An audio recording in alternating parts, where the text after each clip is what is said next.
네, 한명돈 질의해 주십시오.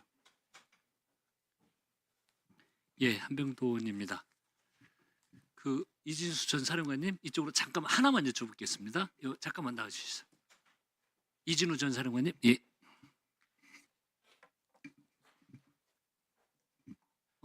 다른 것들은 다 생략한 거 하나만 확인하겠습니다. 네. 그 어제 헌법재판소 변론에서 그 윤석열 피고인 측 대리인 질의에 이렇게 답변을 하셨습니다. 어제 답변하신 내용입니다. 대통령님께서 아마 인지하고 계신 건 저희가 총을 안 들고 들어갔다는 것까지 다 말씀을 드렸거든요. 계속 똑같은 얘기를 드렸어요. 즉 계엄 이런 말씀하셨죠. 네, 어제 예. 즉 그러니까 계엄 선포 당시 윤석열 대통령과 통화 사실은 명확히 이 내용의 반추에 볼 때 있었다는 거잖아요. 그렇습니다. 네, 됐습니다. 네. 그 오늘 대표로 합참의장님 나오셨으니까요. 저희들이 오늘도 그렇지만 이 국정조사 과정에서 군의 명예에 대해서 많은 논의가 있고 생각 다름 차이가 있었습니다. 합참의장님께서 생각하시는 군의 명예라는 게 대체 뭡니까? 군의 명예라는 것은 군의 군인에서의 명예가 있고 군은 국가와 국민의 군대이기 때문에 국가와 국민에게 충성하는 것이 가장 가치 있는 명예라고 생각합니다. 즉 네, 국민이 가장 중요하다고 저는 생각이 듭니다. 그래서 우리가 오늘 이 계엄 상황을 놓고 군의 명예가 실추됐다 이런 이야기를 자주 하는데 그 이야기를 하기 전에 이번에 계엄을 통해서 군이 국회와 선관위 이런 데 나오면서 국민들이 받으셨을 상처, 아픔 이런 걸 먼저 생각을 꼭 했으면 좋겠고요. 우리 707 특임단장이 한 이야기가 있지 않습니까? 우리 군 부대원들 정신적 고통까지 이번 행위 때문에 호소를 하고 있다고 합니다. 투입됐던 군인들이. 즉 이 군의 명예를 위해서 핵심 전제 조건은요. 국민의 신뢰입니다.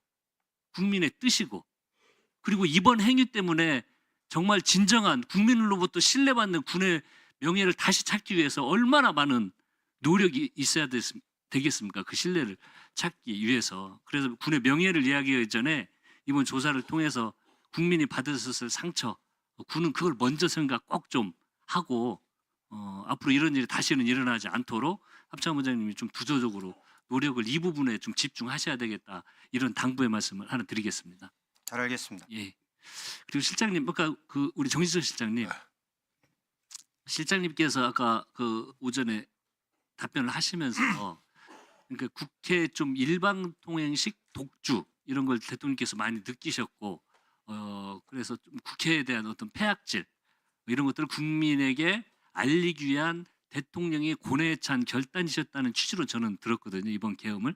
지금도 우리 실장님 그렇게 이해를 12.12 담화에서 그런 표현이 있습니다. 그러니까 그 담화에서 그걸 했는데 그런 고뇌에 찬 결단을 이해하신다는 취지로 이해를 하셨거든요.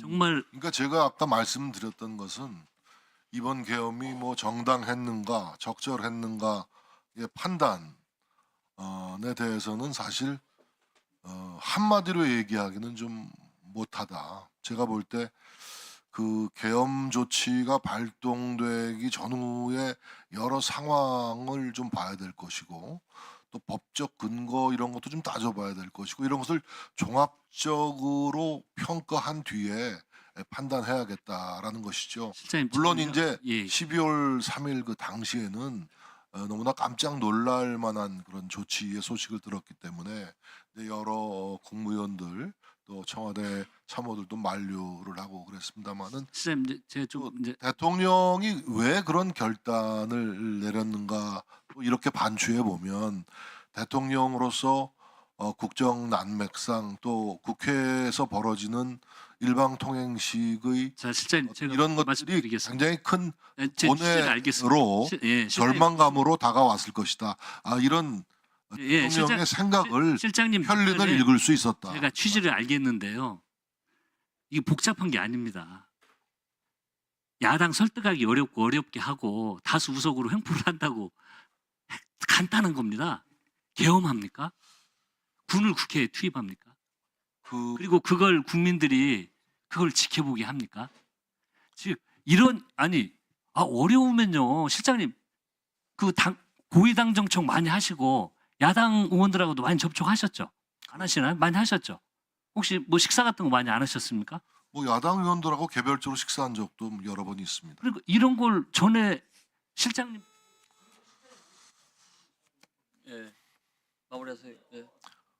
문제가 있으면요, 해결을 이게 국가적 시스템이 작동을 했으면 실장님 그러나 다른 의원님, 방법으로 차지하죠. 의원님 너무도 잘 아시겠지만 예? 지금 말씀하시는 것이 의회 민주주의의 본령인 대화와 타협 아니겠습니까? 그것이 실종된 지가 꽤 오래되었습니다. 아니, 이것을 그 실종- 해소하고 그 실종된 게 회복되려는 노력도 야당의 책임이라고 말씀하시는데 아니, 얼마나 무능한 여당입니까? 그렇지 않습니다. 아니 야당이 다수석이라고 주장을 하고 대응하는 걸 그렇다고 그렇지 경험합니까? 않고요, 의원님. 29명의 고위 공직자를 연타발로 탄핵하는 나라는 문명 세계에 없습니다. 문명세계예요. 예? 그것을 그렇지 하기 않습니다. 위해서 어떤 그렇게 노력을 해서 하셨습니까? 어떤 결과를 지금도 낳았습니까? 실장님은요 야당 탓만 하고 계시는 아니, 거예요. 그렇지 않습니다. 야당 탓하면 우리가 함께 반성하자는 이야기입니다. 여당으로서 우리가 그만큼 얼마나 무능했다는 걸 반증하는 이야기입니다. 어려울수록 풀으셨어야죠. 어려울수록 더 극복하셨어야죠. 그 방법은 계엄으로 해서는 안 되죠.